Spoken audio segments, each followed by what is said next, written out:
اعوذ باللہ من الشیطان الرجیم، بسم اللہ الرحمن الرحیم۔ پیارے بچوں، السلام علیکم ورحمۃ اللہ وبرکاتہ۔ میں آپ کا teacher Manzoor Ahmad Khan, government UPS اندرزجی، نوگام زون، ماور۔ پیارے بچوں، آج 19 جولائی 2020 عیسوی پنجم جماعت کے بچوں کے لیے اردو کی نصابی کتاب سے ماخوذ سبق گرو نانک دیو جی پیش کرنے جا رہا ہے۔ آج ہم اس کا خلاصہ پیش کروں گا۔ پیارے بچوں، کتاب کی طرف دھیان رکھو، پیج نمبر نکالو 75۔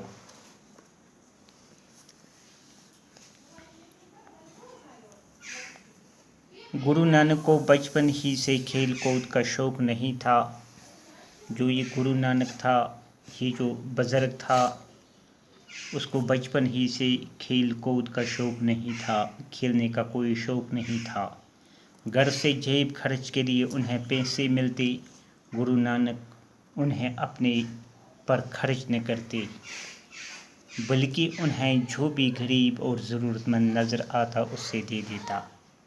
یعنی گھر والے اس کو خرچ کرنے کے لیے انہیں پیسے میں دیتے، لیکن گرو نانک انہیں اپنے پر خرچ نہیں کرتے، بلکہ جو بھی غریب اور ضرورت مند، مسکین، محتاج، اس سے دے دیتے۔ 7-8 سال کی عمر میں انہیں پڑھنے بٹھایا گیا۔ انہوں نے فارسی زبان اور رسمی حساب کتاب جلد ہی سیکھ لیا۔ انہوں نے جو فارسی زبان اور رسمی حساب کتاب جلد ہی سیکھ لیا، اس کا جو ذہن وہ بہت اچھا تھا، لیکن آگے پڑھائی میں ان کا جی نہیں لگا۔ وہ اکثر چپ چاپ اکیلے بیٹھے رہنا پسند کرتے، یعنی اکثر وہ چپ چاپ اکیلے بیٹھے رہنا پسند کرتے۔ جب گرو نانک اور بڑے ہوئے تو ان کے والد نے ان سے کھیتی باڑی کے کام میں دلچسپی لینے کو کہا۔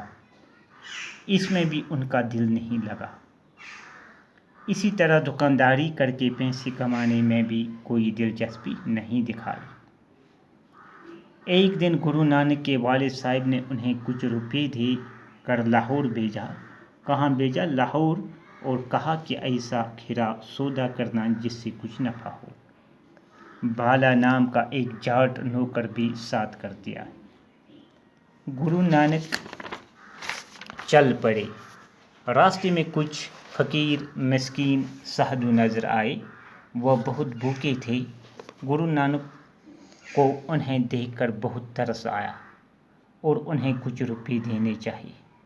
فقیروں نے کہا، مسکینوں نے کہا، بابا نقدی ہماری کس کام کی؟ ہم تو بھوکے ہیں، کچھ کھانے کو دے۔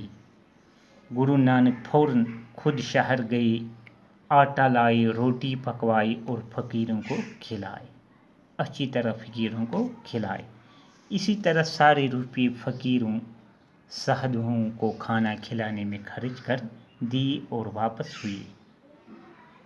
باپ کے ڈر سے گھر کے باہر ہی چھپ گئے۔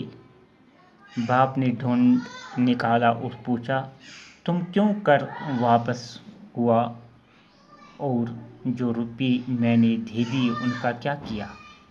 گرو نانک نے سارا حال صاف صاف بیان کر دیا اور کہا، آپ نے کہا تھا کہ نفع کمانے کے لیے کوئی کھیرا سودا کرنا۔ بھوکوں کو کھانا کھلانے سے زیادہ کھیرا سودا اور کون سا ہوگا؟ کالو چند کو یہ دیکھ کر رنج ہوتا اور غصہ بھی آتا کہ گرو نانک کی طبیعت دنیا کے کاموں میں نہیں لگتی، مگر کیا کرتا۔ گرو نانک کی بہن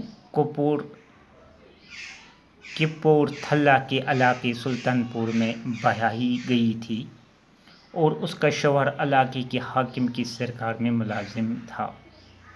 یہ سوچ کر شاید نوکری میں گرو نانک کا جی لگے، گرو نانک کو بھی سرکار میں نوکر رکھوا دیا۔ تو باقی ہم کل پڑھیں گے۔ شکریہ۔